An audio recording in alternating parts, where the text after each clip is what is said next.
didn't say to stop.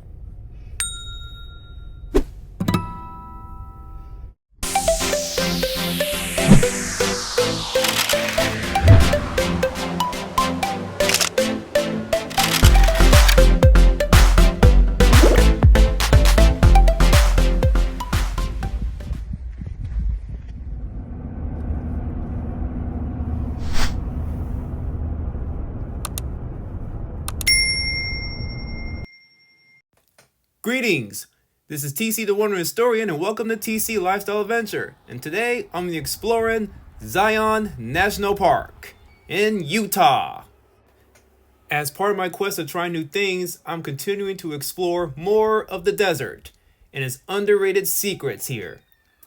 If you think there is something about this park you think I should highlight or mention, or you have any questions, concerns, gripes, or complaints, let me know in the comment below, and let's check this out.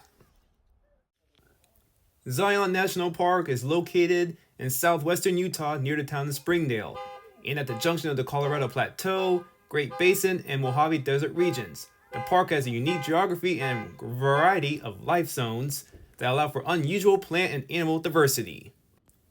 Numerous plant species as well as 289 species of birds, 75 mammals, and 32 reptiles inhabit the park's 4 life zones: desert, riparian, woodland, and coniferous forest. Man, this park includes mountains, canyons, butte, mesas, monoliths, rivers, slot canyons, and natural arches. Basically the jack of all trades. Fun fact, the lowest point here is 3,666 feet at Coal Pits Wash, and the highest peak is at 826 feet at Horse Ranch Mountain. In 1909, William Howard Taft named the area Mukuntuweap National Monument in order to protect the canyon. In 1918, the acting director of the newly created National Park Service, Horace Albright, drafted a proposal to enlarge the existing monument and change the park's name to Zion National Monument. Zion is a term that was used by the Mormons. According to historian Hall Rothman, the name change played to a prevalent bias of the time. Many believed that Spanish and Indian names would deter visitors who, if they could not pronounce the name of a place, might not bother to visit it. The new name Zion had greater appeal to an ethnocentric audience. On 19th November 1919, Congress redesignated the monument as Zion National Park, and the act was signed by Woodrow Wilson. The road into Zion Canyon is 6 miles long, ending at the Temple of Sinawava, which is named for the coyote god of the Paiute Indians. The canyon becomes more narrow near the temple, and a hiking trail continues to the mouth of the Narrows, which is a gorge only 20 feet wide and up to 2,000 feet tall. The Zion Canyon Road is served by a free shuttle from early April to late October and by private vehicles the other months of the year. Other roads in Zion are open to private vehicles annually. Wait, do it again. I gotta get your photo.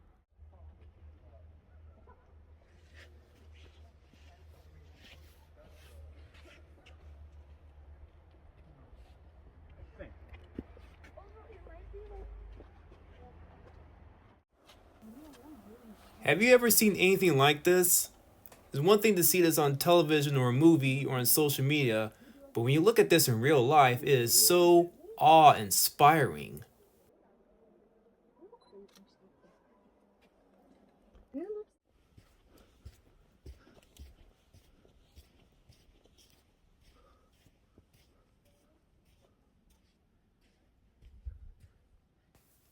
I still have no idea what these things are, but I used to see a whole bunch of memes about them, and someone took the liberty of drawing them into the dirt.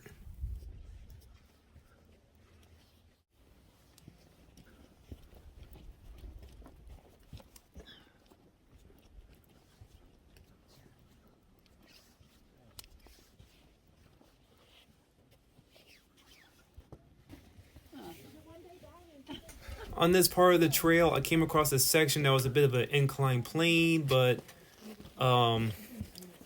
it was a little rather of a slippery slope and had to be real careful so I don't fall. So that's why I'm moving a little too slow. You see what I'm saying? I gotta be real careful right at this part. But I'm gonna keep on trucking.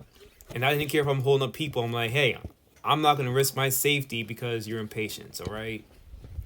As you can see, there are children walking by me, so this is open to anyone, regardless of your experience with hiking, even if you're just a beginner. Anyone can do this.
Hey, y'all gotta check this out. Wait for it.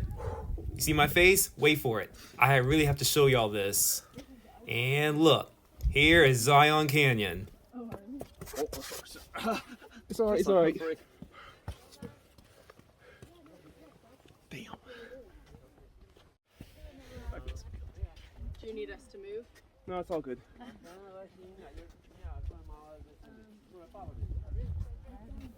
I really don't need this shot to be perfect. I was just so mesmerized by that scenery, I don't care if there were people in the way. This is why I love hiking. Because I start from the bottom way down there, I came all the way up here, and I just like to look back and see how far I've become. If I can handle that, then I can handle any other challenge that life has to throw at me.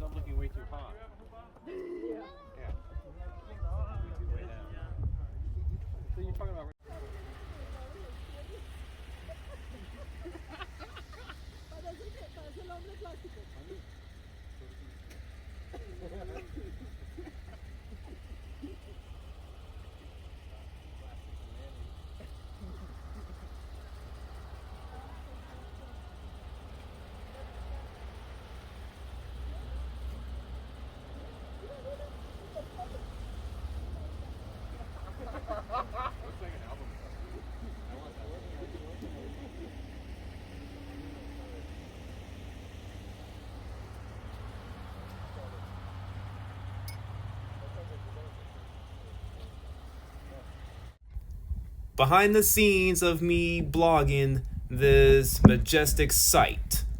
Yeah, my phone is on the selfie stick, and I had to take pictures with my other camera. I don't care. And look, there's that slippery slope I was telling you about earlier. Notice, I had to be real careful. It may look easy, but there really wasn't much friction between the soles of my boot and the surface here.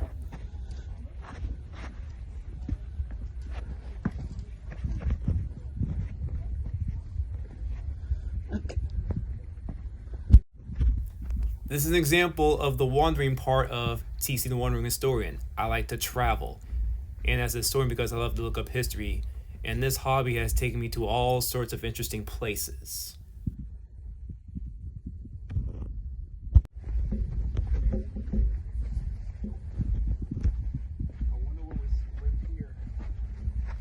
Let me ask you something.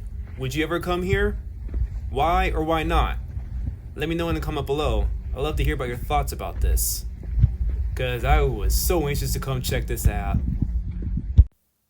Imagine coming here when it's hot.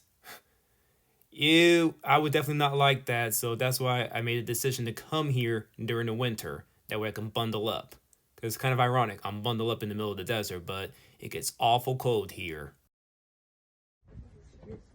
Okay. You got it? Good. Nothing.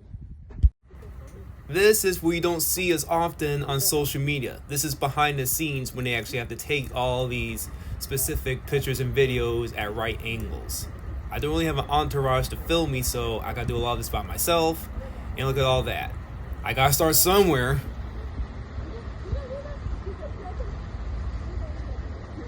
Looks like an album. I love that.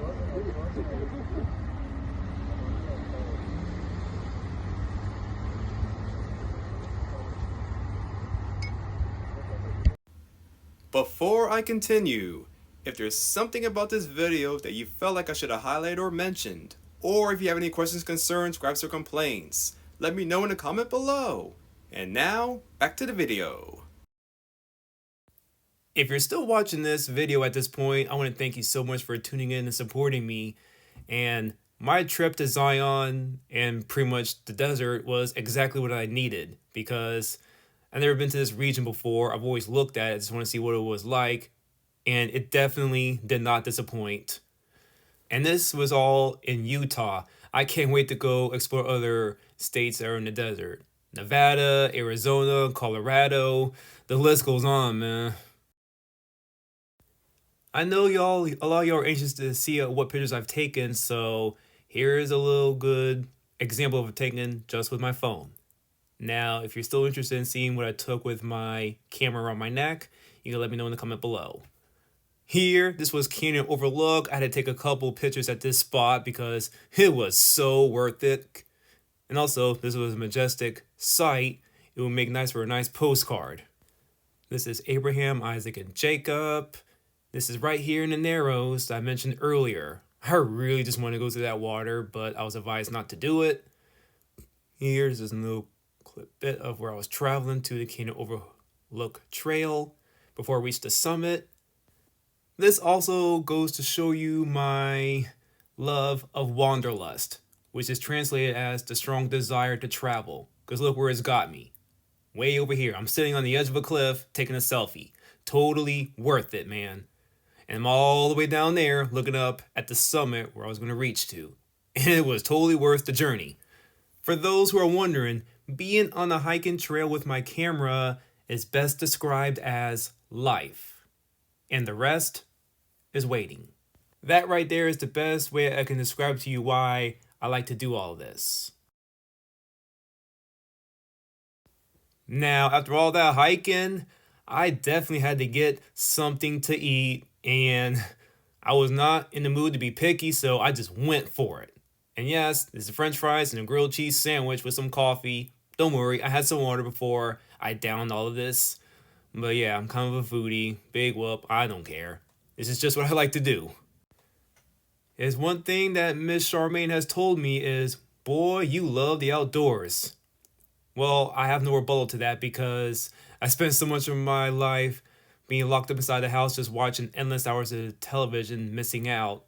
I really wish I didn't. But one thing I could say is, as a result of all that, that gave me the incentive and more of a drive to go outside and see what I'm missing. And look where it's brought me. So I like to look at all that time watching TV as a blessing in disguise, because it built on my wanderlust to see what I've been missing out on. Also, another reason I like to do this is because I do not want to wait until I reach the age of retirement to begin to enjoy life like this, because it's not guaranteed that I'm going to live that long. And once I do retire, how do I know I'm not going to suffer from a mysterious ailment that make me weak, in pain, or anything like that? I don't want to wait. I'm not going to put off tomorrow what I can do today.